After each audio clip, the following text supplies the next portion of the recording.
Hello everyone who's just oh so eager to punch disco straight in the face. I'm BorderWise and welcome back to From the Depths campaign commentary. We're testing two vehicles in particular in our little run-through of the Lightning Hoods campaign, where you play as the Twin Guard, confusingly enough. I was very confused when I first hopped in and looked at the sorters, because I'm like, wait a minute, Steel Strider's colours? It's actually not Steel Strider's colours, it's the colours of the Seoul Republic, which is the which is one of the factions in the custom campaign myself and my community are working on, which are kind of Steel Strider-y, I guess. Anyway, you'll notice that this footage is being sped up a lot, because frankly, all the map and logistics stuff is a little bit tedious to just sit through at regular speed, and the map kept glitching. I did this in alpha test, which was a bit of a whoopsie actually, because alpha test is a little bit glitchy here and there. And you'll notice the first vehicle we're spawning in is got a name, the General Small Submarine Canoe Convert thing. So that is a submarine I made for one of my patrons, the General, who has been very consistently prompting me to build stuff. We skipped a lot of footage there. That was just getting the submarine built and capturing a bunch of tiles. And in fact, to the north there, that Lightning Hood's gatherer isn't even on the resource zone, which is a little bit awkward. And I'm not sure what we just spawned in there. And this is the point where I'm like, General Submarine, Wet Menace. I'm reminding myself to name forces and fleets. So the Wet Menace is a part of the Sharky Peeps. Got a little trade route set up there and everything. And yeah, so that submarine, I had a look at it again and I was like, oh, Lightning Hood's Law. And I was like, you know what? It's actually a pretty decent little submarine. Let's try it out. Let's see if we can. Let's see if we can have it work. And unfortunately, the first thing they sent up against it is the Dynamo, which is a pretty formidable little thing. So that's the submarine in question. The Dynamo, I think, let's see, I think it does manage to, yep, this scares me a little bit. There is plasma. It spits a lot of plasma, which admittedly is not great against shooting things underwater. Whoopsie daisy. But it does enough damage, and this is a lot more, this is like... the particle cannon is a lot more of a concern. So this submarine is not particularly well armored. That's not what it's for. It's just to have a submarine if a submarine will be handy. It is not meant to be the end-all be-all of a submarine. It does have a funny periscope, which is its main saving grace. And the Dynamo, by all rights, should have lost this fight. The Dynamo was consistently damaging us. Admittedly, we were shooting straight back, and that was very nice. And that was me checking to see what was happening, and the thing managed to fall in the water. So we lucked out on that one. We lucked out on that one quite nicely. So honestly, the campaign should have ended right there, because this thing should have flattened the submarine and eaten us. The most dangerous point in any campaign is the very beginning, where you're not sure what they're going to send first, and whatever thing you pick first is a gamble. And the reason I went for a submarine, I know people aren't super fond of submarines in From the Depths. There's I guess a body of the community which is just don't use them, man. They're not fun to watch. I think this one is fun to watch because of the silly periscope, and because it's got eyeballs on it, and because it doesn't just spam torpedoes, it goes bang bang bang. And this is just me double checking that this thing actually has repair bots, because for campaign vehicles it is handy to have 1 or 2 repair bots on them, just so they can self-repair in their downtime, of which there is a lot of.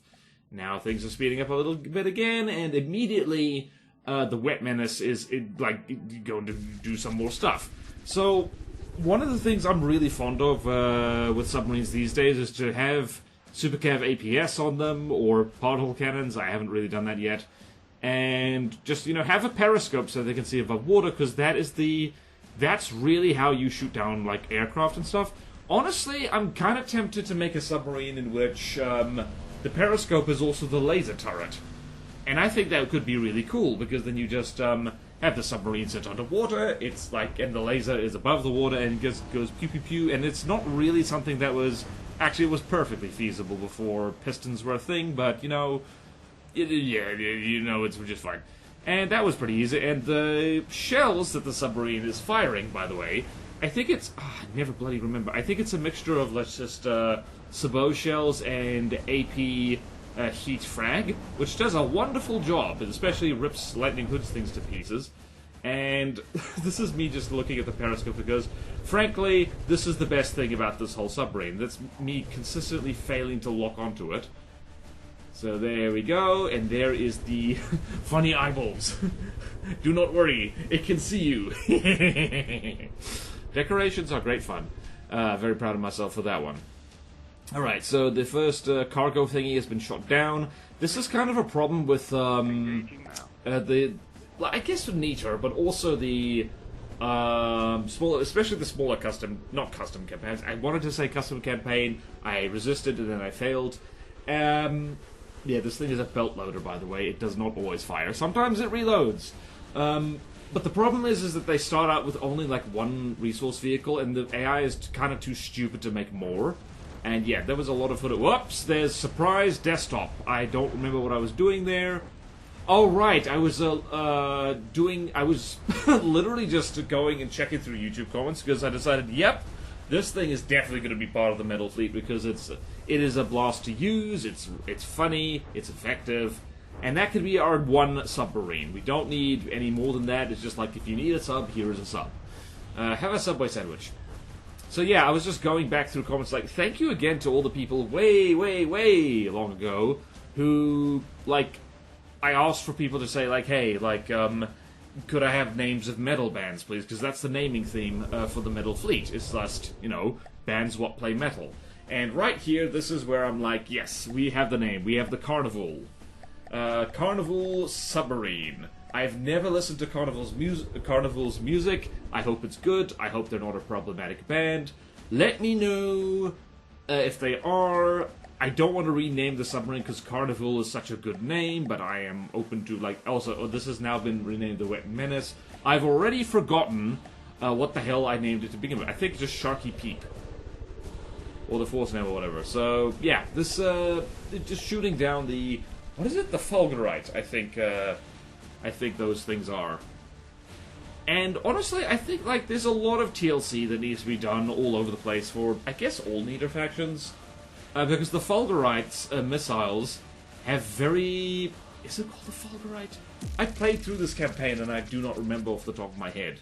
And there's a little nod. Carnival has, like, earned a name. It's earned, like, full things. And we've got a gremlin over there, being all gremlin-y. And we're back to the map. Back to the map, zooming around. And we've got to name our thing, Flashlight Scared. So, I've learned my lesson from the last time I fought the Lightning Hoods in a campaign, is that the Ailstorm Gremlin is not your first vehicle that you should be using, because it is a small flyer, and the Lightning Hoods, they generally eat small flyers for breakfast, because they use a lot of lasers, and particle cannons, and plasma, and stuff like that. So yeah, Submarine is generally the best thing to use against them, and... It might be cheesy, but also the main point of this was really just to test the submarine and the other vehicle that, no worries, we'll see later. And this footage you'll see here is times 4 speed, because like it takes the gremlin a long time to kill... Yep, it is the Fulgurite. Phew, I remember that. So yeah, it takes a long time. I love the gremlin, but like, you know, it's not the best firepower. I should actually put like... Sabot Fin shells on that thing, and that should be kind of what it uses, because that is it's very accurate, and this thing needs all the help it can get, and at this point, I'm like, you can tell that I am zoning out completely. Honestly, could have cut this footage entirely, but like, you know, I did kind of want people to see, like, this is what the campaign looks like sometimes. Sometimes you just have a little guy endlessly shooting a resource vehicle. It is... quite convenient that the Ailstorm Gremlin is kind of a resource-efficient craft. I didn't, like... Surprisingly so. I think it's just because it's small and it doesn't eat much materials to do anything. Scaled up, it would be a material-eating monster, of course. But yeah, it's like, there we go, Fulgurite disintegrates. Lovely, lovely. And there we go, battle finished. And that was that little nod there. That looks quite wacky, sped up times 4, was just me giving a little nod to the gremlin, like, yeah, good gremlin, pat pat. And then you just keep going, keep going, keep going, keep going. And we've got more tools. And there's a thing coming our way, the Luxon, and that was me double checking because I didn't remember what the Luxon was. I'm like, hang on, that's in the same price range as the, whatchamacallit, as the gremlin. So, like, maybe it'll win one-on-one. It's like, it's, you know, it's all about seeing. Goodness knows by the time I actually do Godly Ninja, because yes, this is partially in preparation for that, because I want to make sure everything I use is campaign tested. If nothing else, to make good television, nothing else. If nothing else, how many times can I say that? So, joy or joy, the Luxon is a bomber. So it's going to drop a whole bunch of missiles that do not do anything. So honestly, could have sped up or cut this fight, because the Gremlin just never gets hit by these things. So unfortunately, there's like... So, at that point, while recording, someone followed me on Twitch, and I was like, oh, thank you. Thank you, Dave of the Well. It was very surprising. Jump scared the hell out of me. Most follows I get on Twitch are like while I'm streaming, as you can expect. But sometimes it's just like, yeah, sometimes I guess they're watching a past stream and they're going, yay, this person's worth following, and that's always nice. So yeah, the Luxon's having a very bad day. The Gremlin is actually pretty decent at shooting down aircraft. I'd say it's very good, actually. The thing, like, eats Hakes for breakfast. So yeah, like, what can we say about this? The Lightning Hood sent a bomber to take down a helicopter, so that's what I was gonna say, is like, I don't know if the devs are ever gonna do this, but once you get more experience in From the Depths and the building side of it, you're basically gotten okay at. The actual RTS side of it, the strategy side, it is a little bit lacking. Because, well, the AI is quite frankly pretty stupid, and like, if you compare it to, like, and this might be an unfair comparison because From the Depths is a much smaller team, but it's had an extended development time, the AI is just kind of really dim. It's like, I mean, like this, it sent a bomber against a helicopter, and it doesn't prioritize resources very well. It keeps saving up for stuff it can't possibly afford, at least not at any point in the near future. So, I don't know, From the Depths actual campaign AI needs a tweak, and in fact there probably should be like 2 separate difficulty settings for campaigns, which I understand could be a tremendous pain in the ass, and oh, I wonder what... Yep. Oh dear. 2 separate difficulty settings. One is for how smart the AI is tactically and strategically, and the other being the difficulty of the designs you face. Because frankly, like, even on godly difficulty, it's like, it's the kind of game where it could be... Did I misspell trade? I couldn't see. It's the kind of game that once you know how to build things properly and under-cost campaign designs, it's not that hard anymore. Admittedly, it took me 7,000 hours to get here, so I guess that's where the main challenge of From the Depths is just the time investment. Which, I don't know, is like, there's a reason why games are generally made to be way more accessible than this.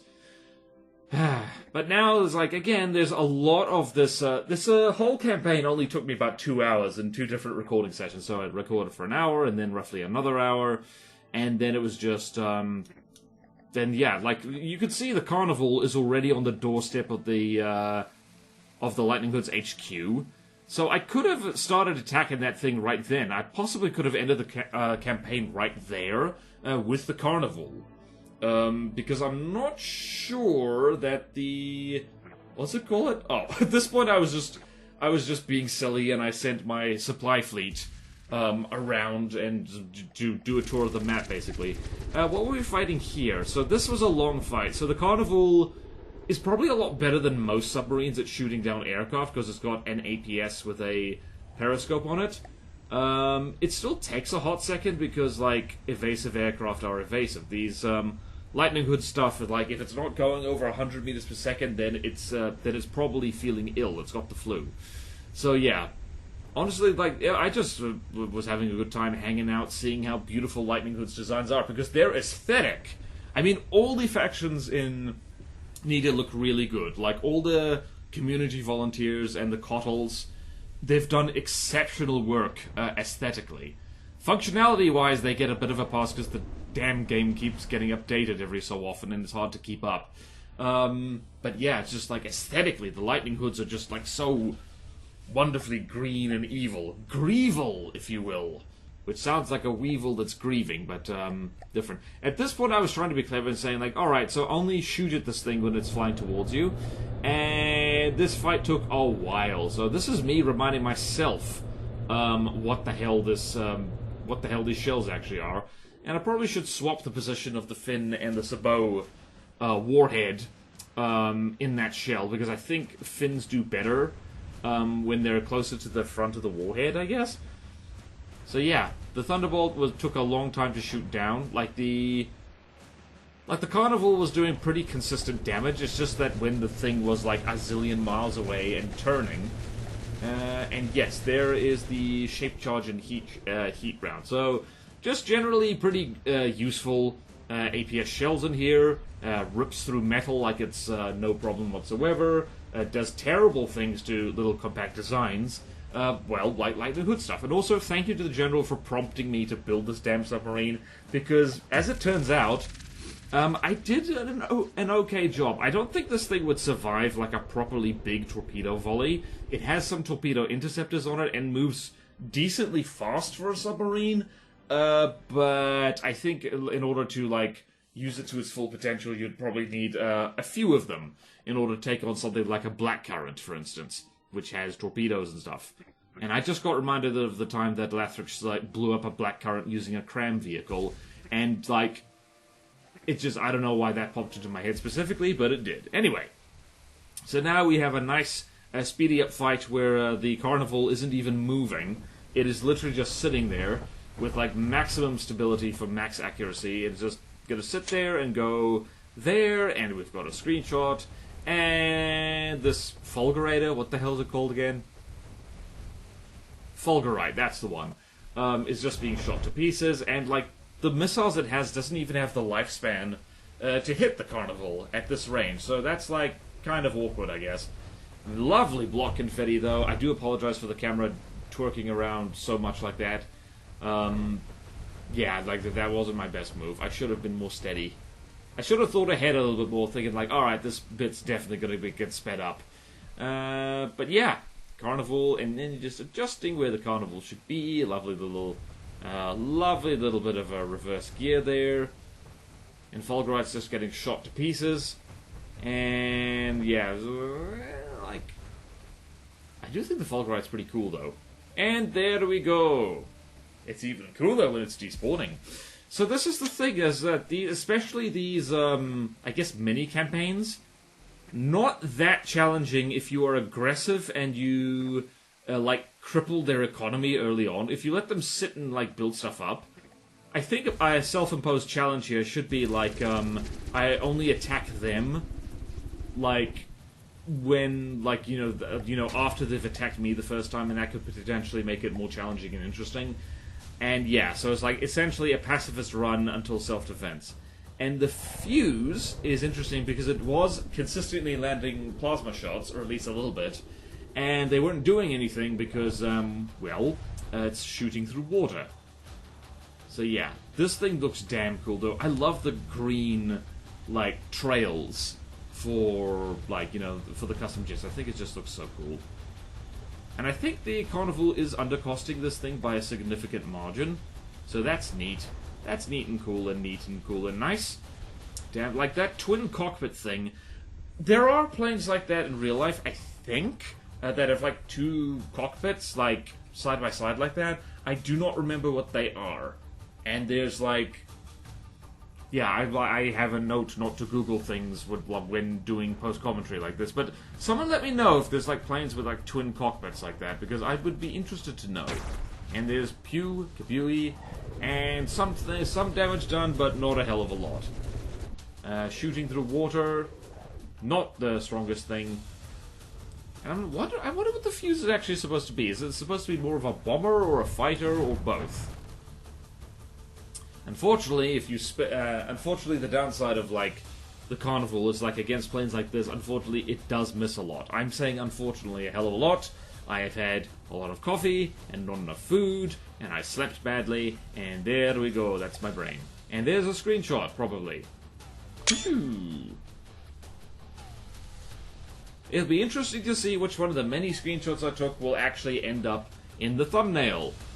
let me know your favorite screenshot that I took this video, because like there's multiple times like it's shown on screen what screenshots I took, and I actually wonder if having that periscope is like causing things to actually be able to detect the submarine when ordinarily it wouldn't be able to. Admittedly, it is very few blocks above the waterline, so hopefully not. It's not like the thing gives off an above-water heat signature or anything like that. The thing has been shot, there has been a cut, this fight did take quite some time, and this is another example of why you don't actually want to do attack runs over the top of things that can shoot you, especially if they can shoot straight up. A bit of a silly idea. And there we go, we got fire, we got flames, we got Queen Mary in the Thames. I don't know why I thought that would rhyme. I had high hopes, and they were dashed. And I think particularly for, like, it's an interesting thing, there's not many aircraft, like planes, in the Nita campaign that do, like, a broadside pattern, because I think that's actually better for planes. I mean, they can't really frontside, not really, because then it's basically a thruster craft. But the ones that do, like, what is it? It's the Fury? I don't remember. What's that thing that's, No, it's the Predator X, that's the one, the Steel Strider's plane. That kind of plane, not so much the Predator X itself, because it's kind of small, but that kind of plane could potentially be very, very dangerous indeed. So yeah, just, I mean, I make broadsiding planes all the time. Like, planes are, once you know how, they're like, damn, this is actually a pretty material-efficient way of, like, making thing fly. And thing fly is better, did you know? It's better for you, it's better for me, but mostly for you. And again, waiting for the belt loaders to load. Herpa-derpa-doo. Herpa-derpa-doo-da-day, herpa-derpa-doo-da-day. And damage and enemy territory. Perfect! Perfect, perfect, perfect. Please no one be mad at me for testing a submarine against the lightning hoods. It was part of the idea. Also, fun thing about the Carnival is that it's only in combat that it like sinks underwater. Just regularly traveling, it's out of the water entirely, so it flies, which means that it can go over land, and it has a much higher map speed. Admittedly, you could just cheat a little bit. You could probably, like, I don't know, fire something using a mass driver, and then that's the map speed it actually has, which works just fine. What do we got there? We've got multiple gremlins being all gremlin-y, and setting up a nice trade route over there, and it's all very good, and a lot of the footage is just, like, me just getting on with it, and, like, doing logistical things.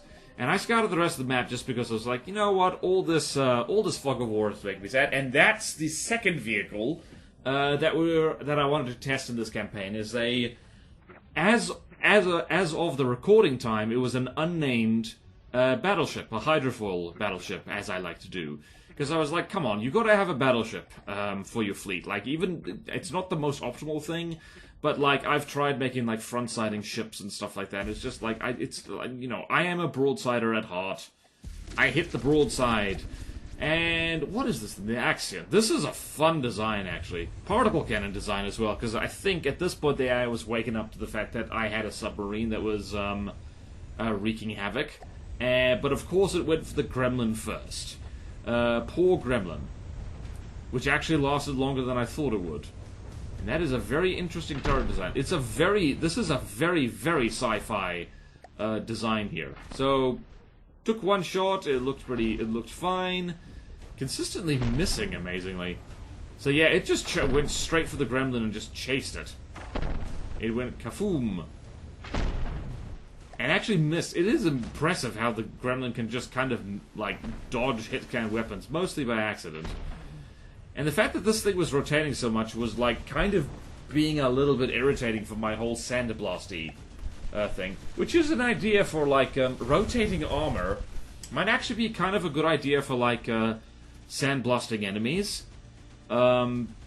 Just because, like, it means that, like, the damage can't be concentrated, it's spread out. I might want to try that at some point. Just have, like, and there's the end of the map. Ye gods. You're off the edge of the map, mate. Here there be monsters. Like, comment, and subscribe if you like the first Pirates of the Caribbean movie. I'm #relatable. And that was me checking that the tree was all well. In Nita, the trees seem to work well. On the Platono map, they never work well. And at this point, I'm like, uh-oh. I think this thing's managed to get its eye in, and the gremlin might be suffering a little bit. And there's supporting fire from way off in the ocean. That particle cannon, like, it's not the strongest in the world, but it is doing the trick. And the gremlin only has so much armor, especially if you hit it from beneath, which is very rude. How dare you counter my little front-sider by using a front-sider counter? Is the gremlin gamely just keeping going? Held out surprisingly well. I am very much a fan of just, like, the health density of using pole armor these days. Not to be like, I don't use Polish people as armor, that is very rude. And, oh, that hole there, like, this was so close to, like, disabling that pack early, but unfortunately, it was not to be the case. But yeah, I like pole armor. Other people seem to like it too. I don't know how much the debate is raging in the From the Depths community, aka the From the Depths Discord. I don't know. I like poles. I like poles because I'm a lazy boy, and beam slopes always, like, a beam slope's always kind of fiddly for me. And I'm a lazy boy. At this point, I'm like, okay, nope. The gremlin is suffering too much. Let's instead have the submarine fight this particle cannon craft. That's a good idea? Question mark. Uh-oh. And I was really hoping the Carnival would be able to do this. The hope being that the Carnival would be able to consistently lay shots, but I think the gun on the Carnival is a lot bigger. I forget what it is. I think it might be, again, it's a 50mm max length shell, because I am a fan of the gunpowder, and that's what it do. And me checking on the Carnival, making absolutely sure. Well, I don't do that yet, apparently. I'm more concerned with seeing what damage is done here. And you see fires. I see fire inside the mountain. It blew the thing's nose off, which is about the rudest thing you can possibly do to someone, apart from things which are ruder. Ruder. Ruder is a weird word. More rude is probably the more grammatically correct way to say things. Anyway, this is a cool thing, although it is quite rude. Also, Ruder sounds like someone's name. It's like, Hans, where hast Ruder gone? Ruder has gone to get more coffee from the coffee shop. Why has he done that? We are meant to be on duty. Do you not know that the lightning hoods could attack at any moment? Yeah, Commandant, but we need coffee, otherwise we will fall asleep on duty. We will be very eepy. It is weird to say eepy in a German accent. Do any Germans say that? Germans, in the comments, do you say eepy, and if so, why? Why have you let the internet brain rot affect you? Anyway, we're still shooting the particle cannon thing. I possibly should have edited this down a little bit or sped it up, but hey man, it's like the rotating jets are cool to see. And that hurt a lot. If nothing else, it is handy for a broadsiding submarine that the particle cannon shots tend to get spread out a lot. And bits are being shot off, It's like, rotating stuff is slightly annoying because if you're, say for instance, if you have a vehicle who's set to aim for one particular block for about 60 seconds and there's rotating stuff on the thing they're shooting at, they might very well just flop and oh dear. So I'm not sure why that happened. Perhaps the pitch control was bad. But anyway, that thing fell into the ocean, and so we can claim victory. So the Carnival could take a nice break and just, it's got a bit of an underbite now, actually, from getting shot in the face. Don't you hate it when you get shot in the face and you get an underbite? It's very inconvenient. Makes it harder to eat tea and biscuits. And everything else. So, Carnival, yay! Good boy / girl / submarine Carnival. And then we proceed, and then, like, there's, I don't recall there being much other fights. Maybe one more before the battleship gets built. I'm not sure. And, yep, and it just takes a long time, because it's a big battleship, and even with, like, what, 5 resource zones? it takes a hot second. It takes a hot second to build things. I think, what's happening here? I think I got surprised. Yep, I think I did get surprised at this point. This is just me mucking around, making sure. I actually doubled up the amount of resource gatherers I had on each resource zone to, like, speed up how many resources got ferried over to the battleship under construction. And then a Faraday showed up and caught me with my pants down, actually, because I was like, oh, wait, that's the one time I didn't have surveillance on that part of the map. And this is another plasma boy. Another plasma pancake. As it turns out, there's more than one of them. Thankfully, the Ailstorm gremlins fly in such a drunken manner that even plasma has trouble hitting them. Hee hee hee. Evasive frontsiders, my beloved. Although, this is possibly my most favorite frontsider I've ever made. And one of its, like, absolute saving features, and one of its best features, is that it's small and cheap. And we got a screenshot. Probably not the thumbnail screenshot, assuming I use any of them.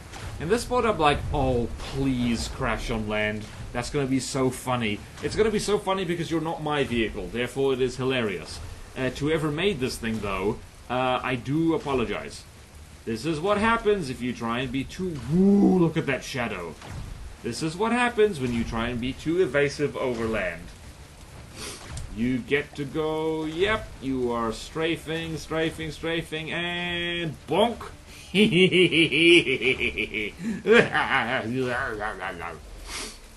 So, yeah, Lightning Hoods is still vulnerable to critical existence failure upon reaching landfall. Also, I found out the other day, I never knew this, the old version of the Candela, not the newest version, so don't bother looking, the old version, the version previous, had rubber terrain proofing put on the lower hull as part of an update, and that was apparently because I did a Most Wanted on the Candela and the Exajewel and the... There was the other one. What was the other one? Anyway, a bunch of godly Lightning Hoods hydrofoils, because they're all reasonably similar. And I demonstrated how, like, if you just fight them near land, they tend to kill themselves on it. And that got me a dedication in the Candela saying, like, rubber for safety dedicated to BorderWise. And I was so chuffed because I either didn't know that or I forgot it. I don't remember which, but anyway. You're welcome. I need to double check that the newer Lightning Hoods hydrofoils still have rubber on them. I think they all do. This fight scared me a little bit because, oh, the Thunderbird looks so good. I want to make things that look like that. Things that, like, are, like, animalistic, natural designs. It just looks so nice. And, yeah, this laser did a surprising amount of damage. Not right now, though. It's when the Thunderbird flies directly over the Carnival that you see it. And this, I'm trying to remember if this is a broadsider. I don't think it is. I think it does attack runs. But yeah, so Thunderbird's such an awesome looking design. And the premise of the craft is actually pretty good. Like, a new player who's not used to the idea of, like, planes with lasers on them would probably get a very rude shock from running into this. Very nice indeed. Multiple laser combiners, and that's me looking at there, and a surprising amount of blocks getting shot off. Mostly, it's not the worst, but yeah, at this point I was like, oh dear, could the Carnival lose this? Because that'll be a turn up for the books, and might need to rethink some strategy. And right then I was like, oops, this thing is set to stay a certain distance above land, and I should probably lower that. I think I do that. During this very fight, actually. It's like, I think it's like 100 meters above land or something. And at that point, I panic, and I move this thing over to deep water, and they're like, wait, no! I can't tell it to go underwater if I use patrol mode. Which is the problem with submarines. And this was close. That Thunderbird almost, like, you know, damaged the turret cap. To the point where it would have been damaged, and like again, this is another point where I got lucky. I was just checking the turret cap to make sure that it'd be good. It might be worth it to put smoke on this thing to be like, you know, note to self: put smoke on the Carnival, just because lasers can hurt you through water if they get close enough. They can do it. They can do it, they will do it. But thankfully, I believe in this fight, I think a heat shield managed to sever. Ooh, that laser scares me a lot. I think at one point, a laser manages to sever just a critical laser component. And yeah, it's like, it's all good, really. Yeah, I think right then, I had to turn my phone on silent, damn it. And I just missed the thing I was supposed to be commentating over. So yeah, at this point the laser gets disabled and the fight is just literally turns into... It just literally turns into the Carnival having target practice. And this is the problem with relying too much on just lasers as a weapon, is that probably more so than any other kind of weapon, they can suffer from critical existence failure, because if a laser cavity line just gets severed, then the firepower just drops tremendously. Which begs the question, like, as far as other weapons go, like, how do they do in terms of resilience? I think probably, like, 3D Tetris crams are pretty good there, because, like, especially, like, looking at things like the Drachenschlag and the Gimli, like, which use 3D cram Tetris, like the older version of the Drachenschlag, not the newest one, obviously. Oh, I'm gonna interrupt myself. At this point, I'm like, let's have some fun. Let's see what it looks like when the water is, like, basically opaque. And just... This looks so funny. You just see the gun barrel point out occasionally, and you just see, like... you just see this periscope zooming along at 40 meters per second through the water. Oh, it looks so good. And there's even a wake thanks to the render distance mod. By the way, render distance mod, very good. And yeah. This was my favorite part of this whole campaign, almost. It's just like, yep, it's just, we got a thing. I should put a nose on that, honestly. I should, like, mimic deco that infrared tracker on the periscope, just to just look like a nose. And enough of that silliness. Let's actually try and see what we're doing. And yeah, the fight goes on long into the night. Nice glowy eyes right there. What was I going to say? Oh yeah, 3D Tetris Cram probably get periscope. Probably one of the more resilient weapon types, because it just has redundant connectors all over the place, so you can put a railgun around straight through. Epic screenshot! Epic bacon screenshot! If this isn't the thumbnail, I'm not sure what past me was even thinking of. Anyway.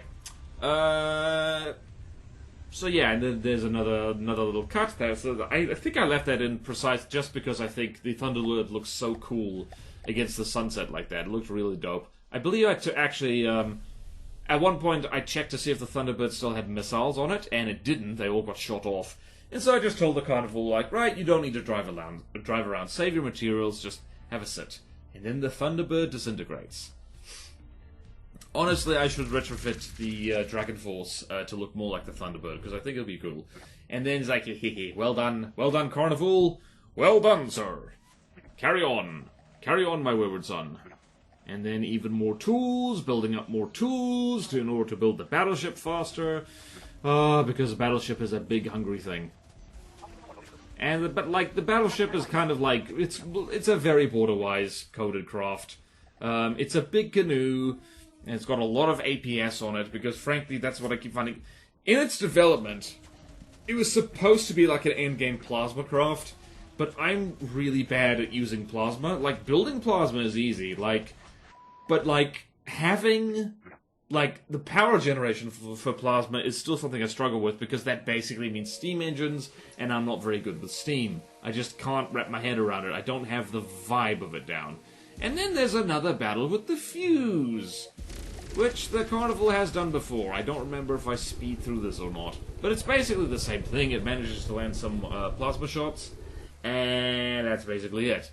Like, you know, it lands some shots, and then it doesn't. Then it slowly gets ripped to pieces by the anti-aircraft gun that's sitting below the water. I freaking love the Carnival, man. It's such a, you know, it's not. Is it the best? No. Is it good? Yes. Yay. What the hell was I talking about? Alright, so the battleship is just, it's pure APS, because of course it is. APS is just such a reliable weapon type, it's hard not to use it. As case in point, I think the only weapon types I use in this campaign, I just realized, it's only APS, and overwhelmingly AP heat. Har. har. Hardy, hardy, har, har, har, har, har, har. Also har. Hardy, har. Hardy, hardy, har, har, har. Yeah. Interesting. Actually, no. Wait, no. Do I use it? Yeah, yes. No. The battleship has lasers on it. You'll see.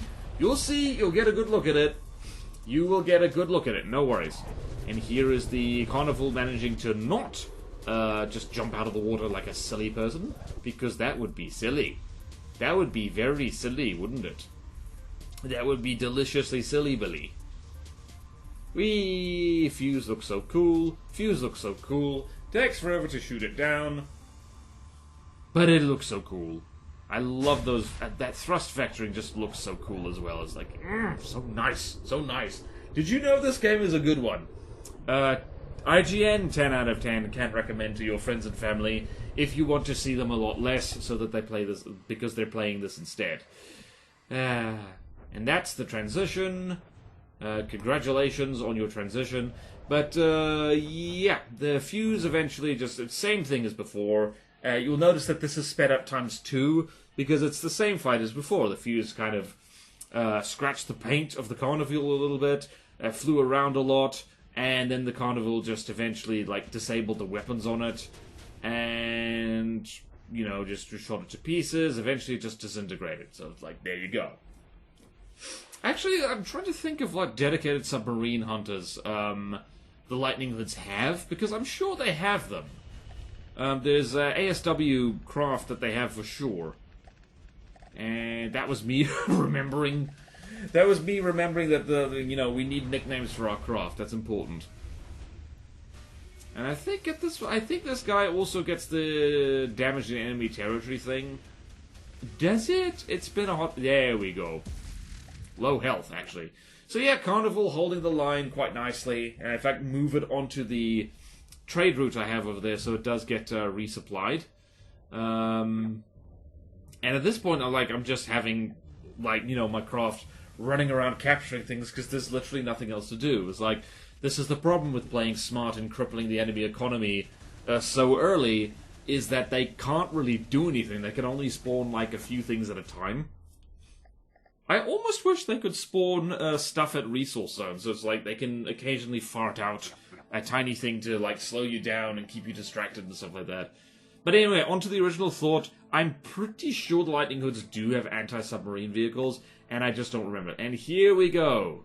The, at time of recording, unnamed battleship, which is a hydrofoil, and it's got props and custom props, and it's got 1, 2, 3, 5 turrets. 1 big main one, 2 smaller ones, and 3 kind of more dedicated sea ones. So, except every single gun on this is a Sea Whiz, because I thought, bugger it, this thing is just supposed to be, kind of resilient. This is not the main damage. That'll be, the bombers and, the friggin' other things as well. And now, of course, we just gotta wait and fill it up with materials. And I probably need to put more material storage. It's not 100% finished. Probably need to play with it a lot more. And yeah, it's just going to be a nice APSC battleship, and we can have a different thing be our plasma weapon. And I think I have an idea for what that could be. It must be a frontsider. I think I need to make a bigger, meaner version of the Ailstorm Gremlin in order for that. Because frankly, flying bricks are not my thing. I just don't like building them. They just don't feel right. But light evasive frontsiders I do like. I am a guy who likes to make things light and maneuverable, and just have a good time doing that. So yeah, this is just me letting the hydrofoil battleship be fully filled up with materials, about 300k, which probably isn't ideal. I need to go, this thing is 1.4 million materials, so it's 700,000 materials is probably a better thing. And this is just me making sure that its map speed is up to, because this thing can go 70 meters per second, at top speed, and I wanted the map speed to reflect that, so there we go. It's pretty good looking. I have already done aesthetic tweaks to this off camera, and next time I do a campaign commentary, you will probably see it. I think fighting the Twin Guard next, and I'm going to probably, what thing should I test for that? Probably, alright, this is another problem, is these structures are spawning underwater, which is a bit of an issue, and the Ascension spawned on land, which was a bit of an issue. I think maybe this specific campaign needs a bit of TLC, and yeah, that's basically all of those shells are AP heat, just at different gauges, and they just rip things to pieces. They're just very, very strong against anything that isn't very, very evasive indeed. And the battleship is just basically ignoring that laser turret that's on the bottom of the ocean, because why would you bother? In fact, it's overkill for this. It is complete and utter overkill. And I need to change those lasers so they're not 3Q. It's like that because of the Tetris in there. So yeah. Like, you know, APS battleship goes brrr. It is quite big as well. It's like 40,000 blocks, which is bigger than any Nita design, but like, yeah, it's like, I don't know, it's within the cost range, it's like all that kind of thing, and that is the Fulgurite, and I believe, yeah, alright, I need to tweak it has Diff Seawiz, by the way. I was testing it and making sure that it could take on a Stronghold 1v1, which it can do, quite comfortably. But yeah, I need to tweak that Diff Seawiz to not shoot at literally anything, because that's silly. That is silly. And that's a lovely cinematic shot. The thing is almost entirely made out of alloy, by the way, because I'm an alloy believer these days. I think it's very good. If nothing else, playing through, Steel Sovereigns and multiple playtests of Plutono, with my pale wooden alloy fleet, has taught me that alloy is like, you know, glass cannons are the way, and alloy is just tough enough to be okay. It's not great. And just like alloy and heavy armor for the really important bits just works very well. By the way, those turrets, basically all of them, are made predominantly out of heavy armor. At this point, I intervene and be like, yeah, no, you stay off the land, sir. I also love how this battleship looks like it's wearing big sunglasses. And astonishingly, having the superstructure like parked over the main gun like that goes a long way to keeping it safe. Thump damage and plasma damage from above. It's just an extra, like, few shots to, like, do anything about it. Also, cram shells whiff over the top of this thing a lot. Yeah, I'm looking forward to working on this thing a lot more. I think... What else does it need? It's about as big as it needs to be, that's for sure. But, like, definitely needs more resource storage. Might spawn in with a gremlin, maybe. Or maybe... I don't want to put nuke launchers or anything. I already have a nuke launcher for the Metal Fleet, by the way. It is a modified version of the Before the Dawn bomber. And that's all it needs to be. Like, it works just fine. The thing flies behind an enemy, spawns a nuke, and then it's very good. So yeah, battleship, work, pat, nod. Nod of approval for the hydrofoil battleship full APS. Not named at this point. And then we need a bit of refuel, because she is a hungry girl, full of injector engines. Which I use because of redundancy. Lots of, 3x3 blocks of injector engines, which you may be able to see in there, is way more redundant than steam engines, because it is like a zillion different engines and you need to destroy all of them to like fully turn the power off. Whereas a big steam engine, if one critical block is destroyed, that's it. It doesn't work. That's my excuse. I'm sticking to it. It does inflate the block count something fierce. But yeah, like, we're just gonna have to live with it. This is not the laggiest thing I've made. This thing, now I think about it, like, I think when I was making this, and especially when I was refining it and testing it, I had the Drakenslang Mark III on the brain, and this is basically a more campaign practical version of that. Way more practical, actually, because it's stuffed full of Seawiz. Was that a transition right there? What the hell was I doing? Oh. And now the thing doesn't need to move because this thing's full of lasers. Interesting that the Quartzstone Fortress, it's been redone, by the way. It looks so cool with the corporate advertising on it, with the plasma on it. It just looks so nice. It is absolutely gets murdered by our battleship here. And the laser does what it does best and, like, rips things to pieces. That's me checking to see if the broadside settings need to do anything. They do not. I'm not sure why this thing is moving around so much. I think maybe it's got resource harvesting behavior and is trying to do that. So yeah, AP Heat, not the best choice for shooting fortresses. I still have vague aspirations of having like a fast, nasty cram thing to, you know, just quickly take down fortresses and stuff like that for much cheaper than this. But yeah, that would probably be an airship of some kind, though. I think I had to have an idea for what to do. It's like, it won't be too dissimilar. Maybe I should make a cram helicopter. I've never done that before. Could be fun. Could be a good time. Ah, the block confetti.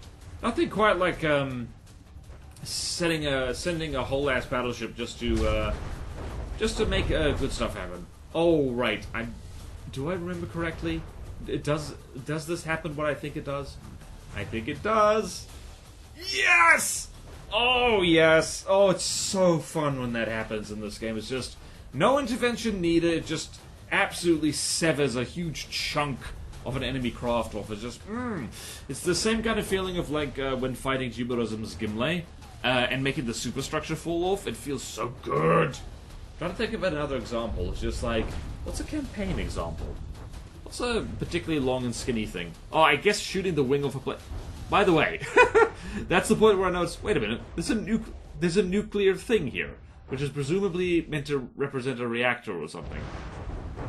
And that's right there, me saying like, alright, everything must shoot here. Everything shoot there, I want to see the nuke go off. I want to see the nuclear weapon. Daddy, can I see the nuclear weapon? You can, son. Well done, son. You have a Yep, the little nod.